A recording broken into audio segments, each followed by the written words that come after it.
Zilola xola, nima qilganingiz bu? Oldi bosmay turibdi-yu.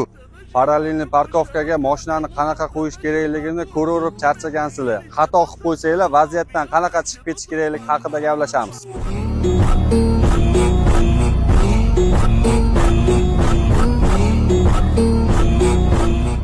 Mana shu holatda ikkala baloningiz ham oq liniyaga chiqmasa, bu chala parkovka hisoblanmaydi. Shu turishda chiqib ketsangiz 100 ballik jarima bo'ladi.